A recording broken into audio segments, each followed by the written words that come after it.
Halo semuanya, selamat datang di bedah materi kita kali ini.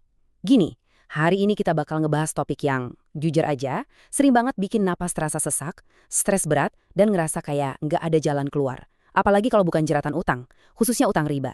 Nah, kalau sekarang Anda lagi ngerasa di titik terendah, pusing di teror tagihan, dan ngerasa dunia mau runtuh, tarik napas dalam-dalam dulu. Anda ada di tempat yang pas. Di bedah materi ini, kita nggak cuma ngomongin angka di atas kertas, tapi gimana cara benerin mental dan spiritual kita supaya bisa bener-bener bebas. Yuk, langsung aja kita mulai. Ini dia prinsip utamanya. Saat penagih utang mulai menekan habis-habisan, kuncinya itu satu, ketahanan mental. Ingat ya, Anda boleh aja kehilangan uang, harta, atau bahkan jabatan karena dirampas situasi. Tapi satu-satunya alat bertahan hidup paling krusial yang harus Anda pegang kuat-kuat adalah keimanan dan ketenangan batin. Kalau ini sampai hilang, kita udah hancur duluan sebelum pertarungan finansialnya benar-benar dimulai. Nah, pertanyaannya sekarang, Anda beneran siap nggak nih keluar dari jebakan riba? Soalnya ini bukan proses instan, semalam langsung beres ya. Ini tuh perjalanan panjang yang butuh komitmen luar biasa. Kita nggak bisa cuma nandelin kalkulator atau catatan keuangan doang. Kita harus gabungin yang namanya ketangguhan spiritual sama kedisiplinan finansial yang super ekstrim.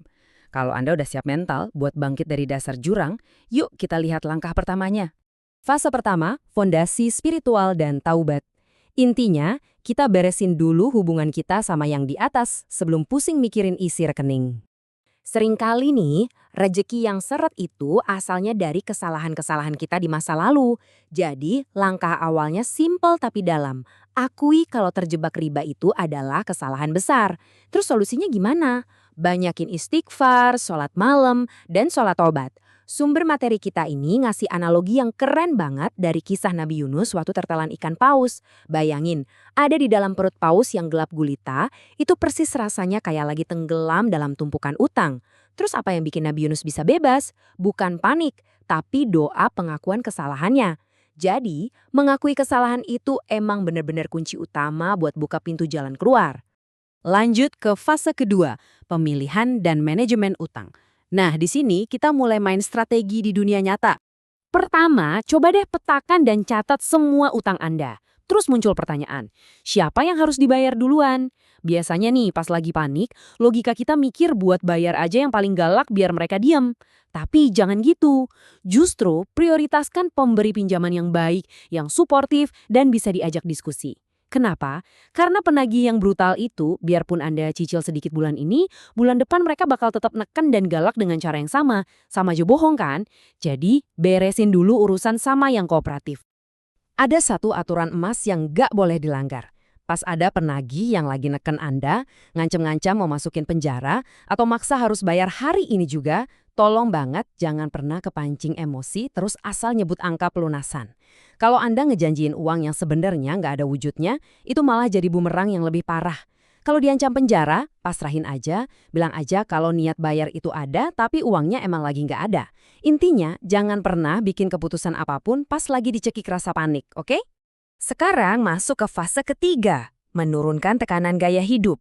Ini bukan lagi sekedar pilihan ya, tapi kewajiban mutlak. Saya suka banget nih sama analogi dari materi kita yang satu ini. Ingat pelajaran fisika zaman sekolah dulu nggak?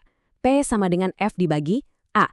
Tekanan itu berbanding terbalik sama luas penampang.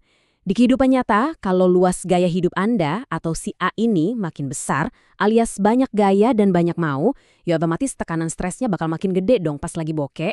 Jadi, hidup sesederhana mungkin itu sebenarnya cara paling ilmiah dan paling logis supaya Anda bisa napas lebih lega di tengah himpitan utang.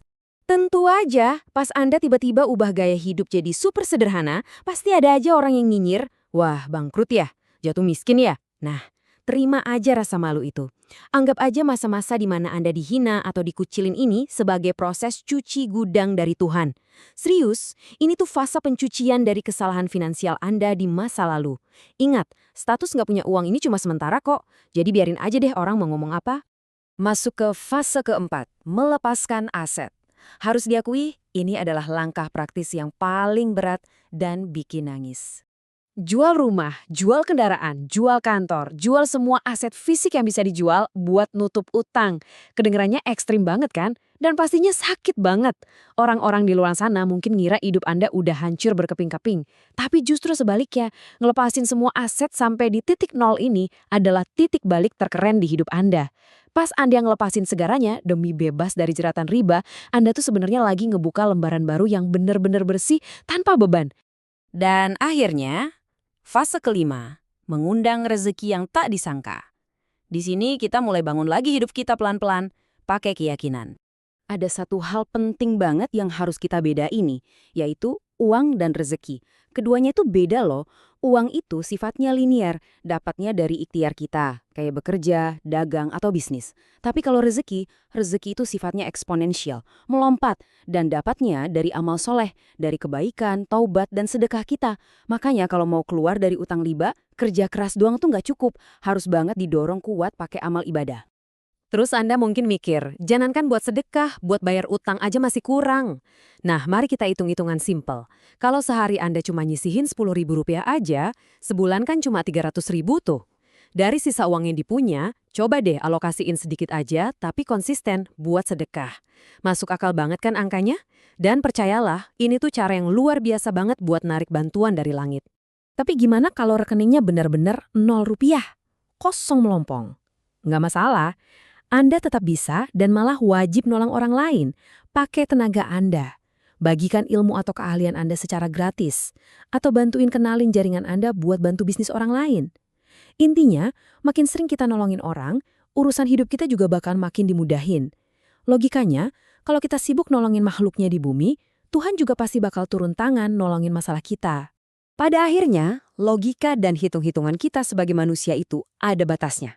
Mungkin Anda mikir utang segini mas 10 tahun juga nggak lunas. Tapi tenang, ada intervensi yang jauh ngelewatin batas logika kita. Kalau Anda udah bertobat, hidup sederhana, ngelepasin aset dan jalanin amal soleh, ibaratnya Anda tuh lagi ngetok pintu keajaiban. Kun fayakun. Bisa aja tiba-tiba ada rezeki momplok tak terduga yang bikin semua utang Anda lunas dalam sekejap mata. Nah, itu dia poin-poin dari bedah materi kita hari ini. Sekarang balik lagi ke Anda. Berani nggak ambil langkah pertamanya? Berani buat nurunin ego, buang jauh-jauh gaya hidup yang palsu, dan benar-benar berserah diri sepenuhnya? Karena jujur aja, nyelesain utang riba itu bukan cuma urusan pintar matematika, tapi butuh yang namanya transformasi diri secara total. Jadi gimana? Apakah Anda siap? Pilihan ada di tangan Anda. Mulailah hari ini, dan sampai jumpa di bedah materi kita selanjutnya.